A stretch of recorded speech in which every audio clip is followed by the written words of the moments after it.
he's getting it now.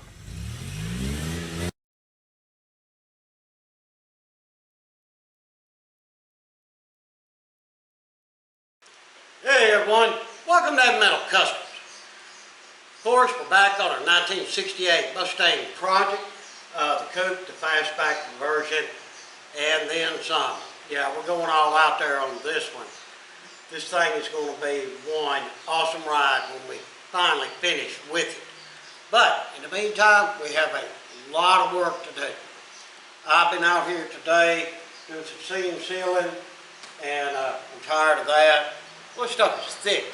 Do that with the caulking gun 100 times to see how your hand feels. Yeah. Then we'll have to get a different type of caulking gun. But anyway, what we're going to start on today is the driver's door. Not too sure what kind of shape it's in. We need to get it broke down and get it cleaned up and just inspect it, see if it's worth saving or if we need another door. So, let's get to it. Alright, so here we have our driver's door. Not a lot of tools it takes to get it apart. Little set screwdriver, I see, half-inch socket.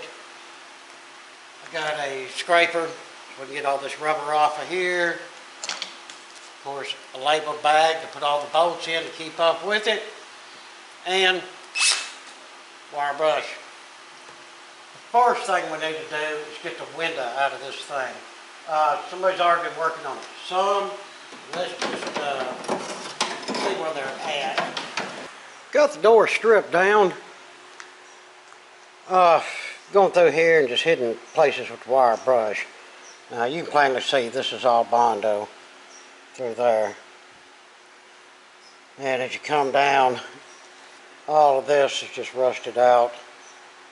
Like I said, that's just hitting it with the wire brush. If I was hitting it with the grinder, we'd reveal a lot more probably.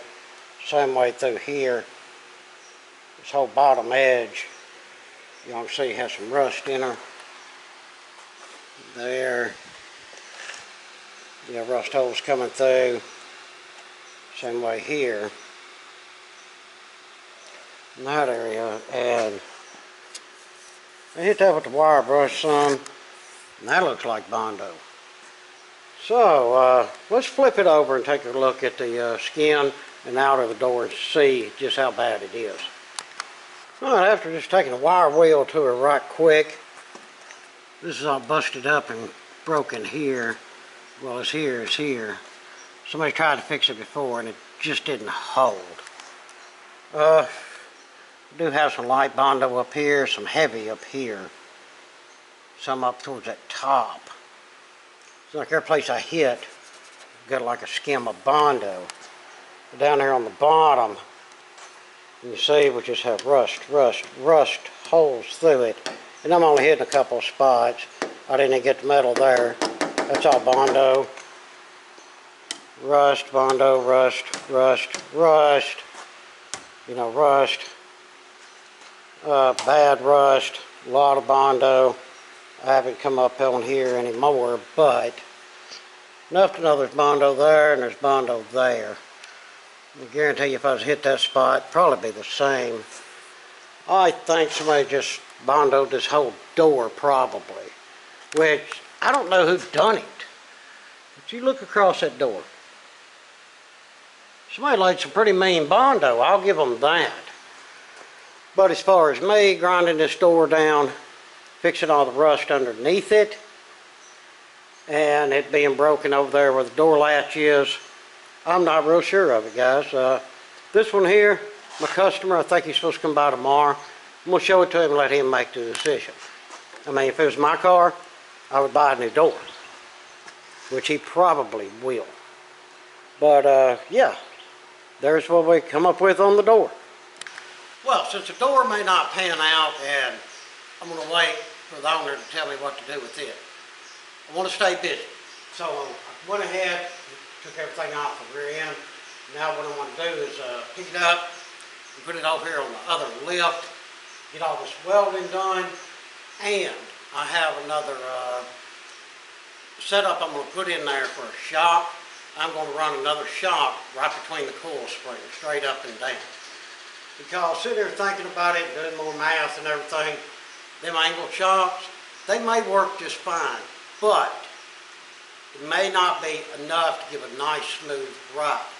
And like I say, the owner of this vehicle has small children that will be in the car, so I don't want this thing, you know, being a rough ride. So we're going to add them in, and I'll show you how we'll make that work. But the biggest concern right now is how am I going to get this big heavy rear end from here over to the other lift where I can get at it and do all my welding and cleanup and everything. Well, I'll show you how I'm going to do it.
Well, that done the trick.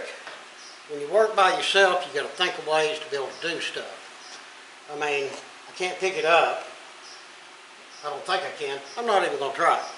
But a cherry picker makes it a lot easier. Get it over here.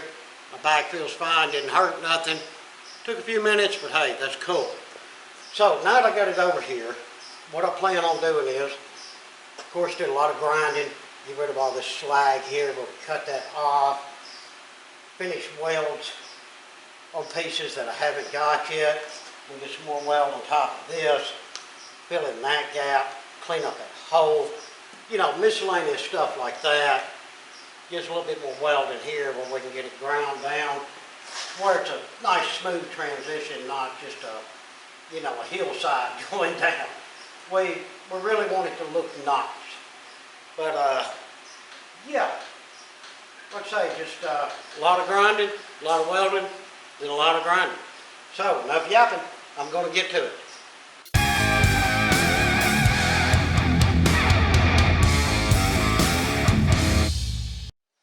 Now, see how much better that looks? Nice bead of welding there. Hopefully y'all can see that okay right down through there. Got these welding cleaned up. Same way on this side.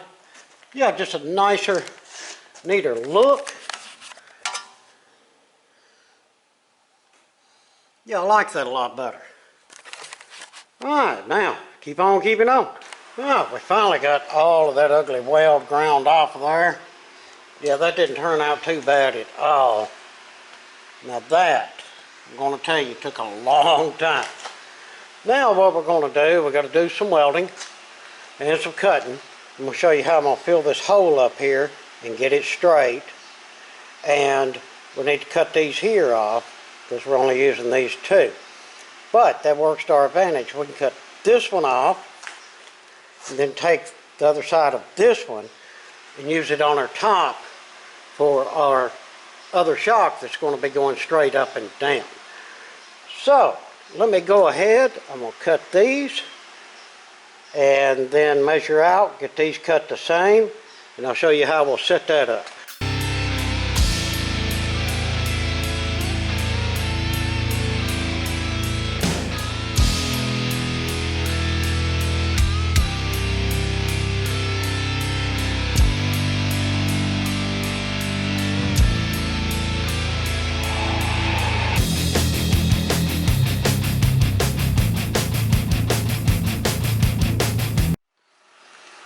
Alright guys, got two pieces cut out of the ground. They're sitting over there.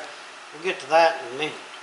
What I want to show you is, see that ugly hole right there? Yeah, we need to do some work on that. And here's the way I do it. Alright, I want to keep that bolt going straight across, right? And this is not the bolt I'm using, but it is the size bolt that I'm going to use. What I want to do is just pop this bad boy in there.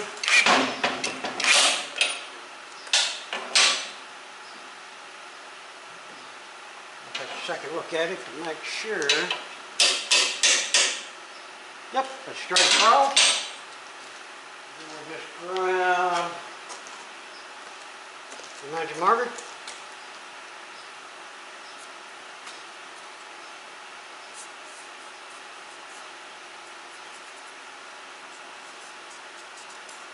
Of course, head of that nut's bigger, so we'll take that on.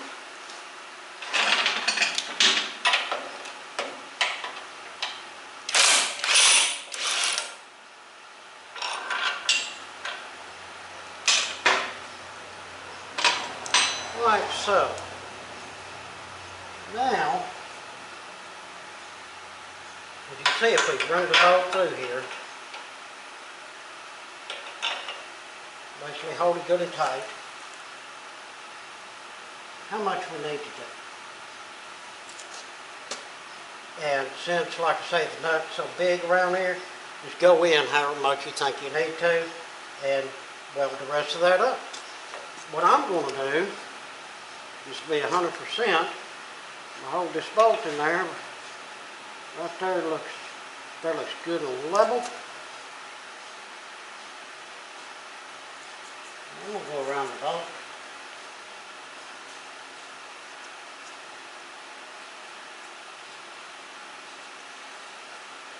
Yeah, but at least run that nut up on there. Get your bolt level and get you tight where you can get your good mark. Then if you want to do like I did and just run the bolt through and mark around it, you can do that. Now, I can weld up all this extra, get it ground down nice and neat. Then take a bit and run through and clean it up.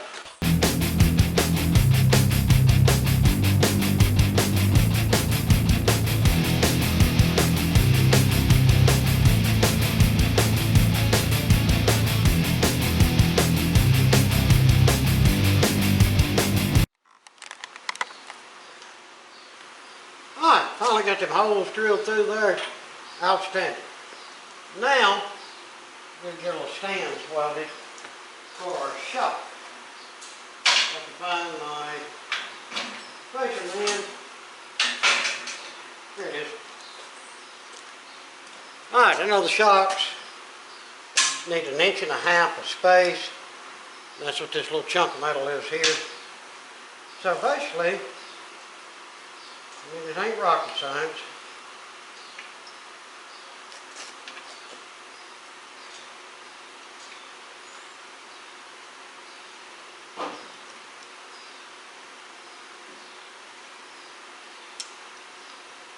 A little spacer in here.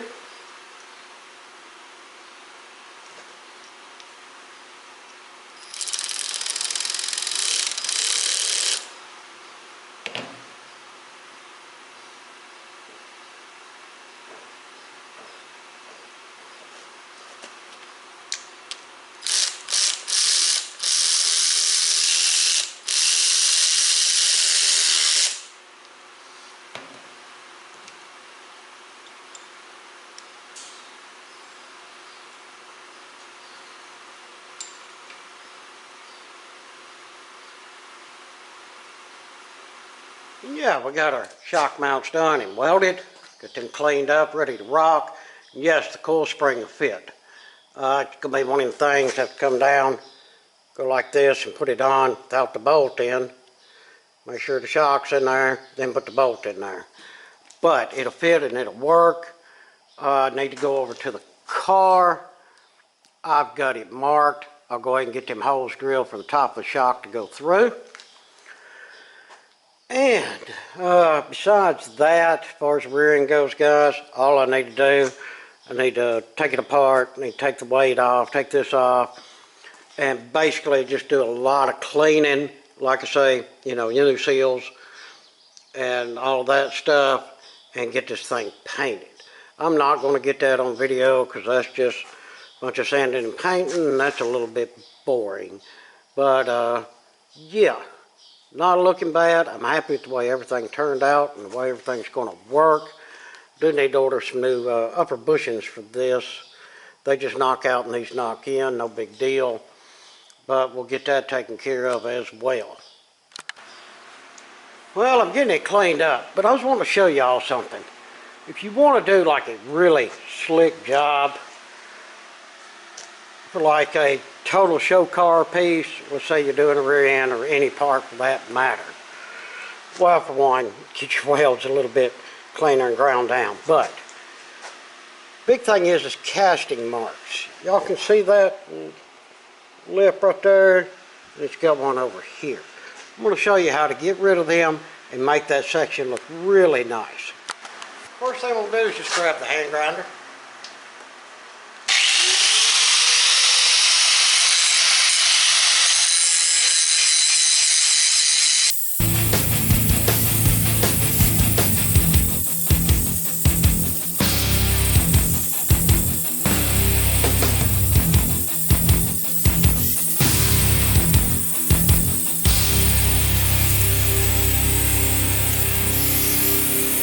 Take like a little die grinder with an abrasive wheel on it.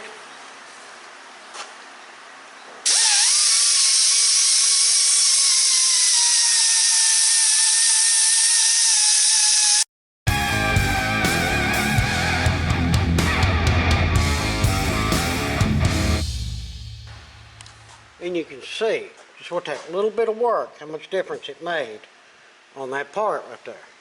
Now you can go down here and grind as much as you want and polish and get that thing just mirror smooth and perfect if you want to. But I thought that was just a neat little trick. Get rid of the casting marks and smooth things out to make it look better. Alright, I have this rear end pretty much stripped down. Got the cover off of it, got the axles out of it. I'm leaving those seals in for now until I get through with all the prep work and the paint. Then we'll put the new seals in. But yeah, it's looking pretty good. It's cleaned up well. And sorry for not putting out a video last week, guys. I want to get this rear end done and painted for a complete video. So yeah, this one's going to be a little long. But right now, what I'm going to do is get this thing washed and get it ready to put some primer on it. I'll take some of the oxygen orange and spray over this. And I've just got some regular soap and water, dishwashing liquid, but I'm going to wash it with a Scotch-Brite pad. And whatever little bit of spots that I missed with the wire brush and whatnot, I can get with that Scotch-Brite. So, let's get this thing cleaned up.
Getting geared up for paint.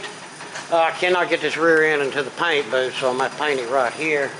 Got a fan here blowing, And I got a big fan right here.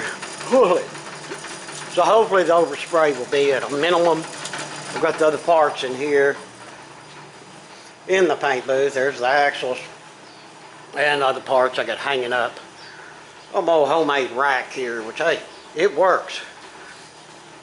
Gonna be a little rough one today. I don't have no mixing cups, so we're gonna have to mix directly into here, which ain't no big deal.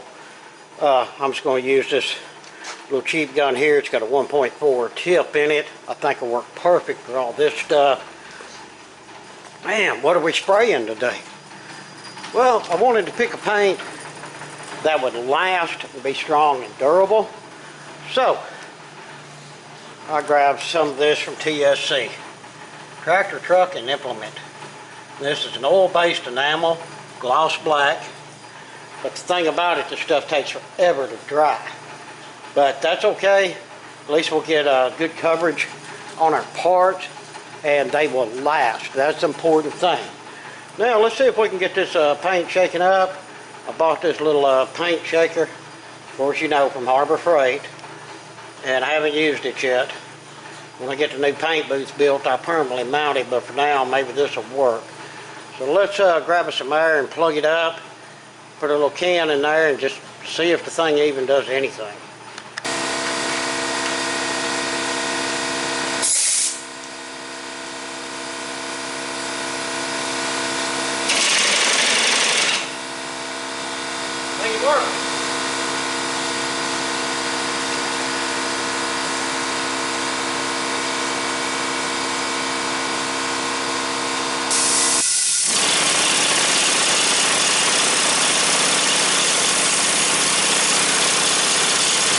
I got 2 coats on the rear end.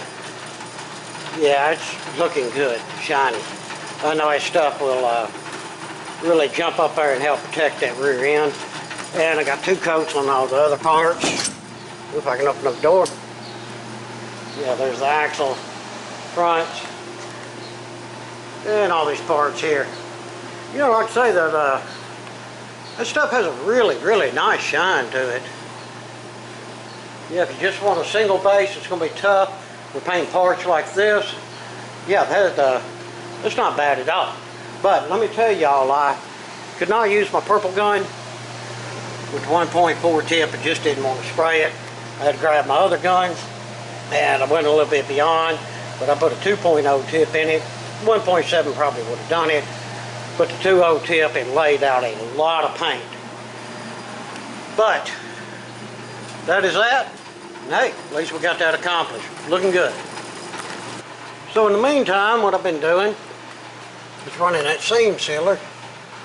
Yep, I've got all that done and it's pretty much dry. So what I'm wanting to do is get this undercoated. I only got 3 cans and we'll see how far they'll go. But I want to start at the rear. That way the rear end's done. The rear of the car will be done underneath.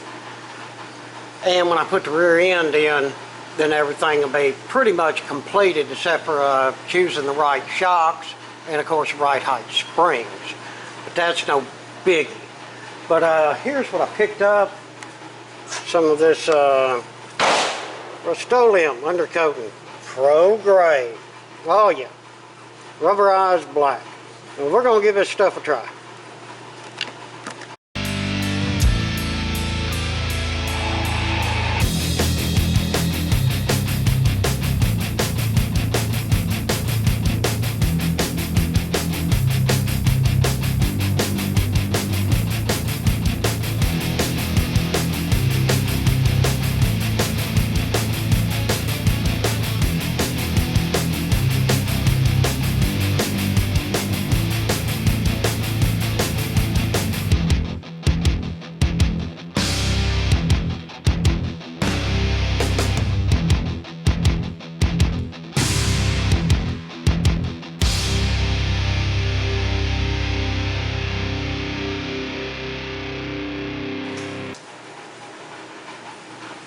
Well, I'll say this, it does look good, but 3 of them tall cans, that's all it got me. It got me to here. You see where the gray is up there. Yeah, it's going to take another 6 cans plus to finish the rest of the other side of the car. But at least I got the rear end section done, and that's what I was after. Like the product okay, it goes on good, it covered well, but man, it just does not stretch. And I think that stuff was, what, $14 a can or something, yeah. So, yeah, it is what it is. Well, everyone, I think we're going to wrap it up with this episode. It's been a pretty long video. I just wanted to get that rear end painted before I wrap this one up. Now, I've ordered the bushings on top, and I've ordered the axle seals. They should be here hopefully this week, and I can get them put in. And I slide the rear end back underneath the car. Everything else I have, as long as I bought the right bolts. I bought a bunch of grade 8 bolts and nuts to hook everything up back there. But what we're going to do, we're going to call it this video, and then y'all, it'll probably be a week before you see it, but for me it'll be just a few minutes. I'm fixing to jump into the next video, which I believe y'all will enjoy. It's the independent front suspension and the sheet metal in the front frame and everything for the front end. So yes, we'll finally get to work on the front end of this thing. And I'm looking forward to it. I tell you the truth, this is my first IFS of this type, setting it up. I mean, I've cut stuff off of this car, put it on that car, modified this or that. This is like a whole nice kit. So, you'll see that in the next video. As far as this one, I hope you enjoyed. Hope you learned a little something. I sure do appreciate you watching. If you would, throw us down some comments. If you're able, hit us up on the super thanks below. And please, like, share, and subscribe. There's Adam, he just come in here. Again, appreciate it much. Till the next one, hope that everyone has a fantastic day.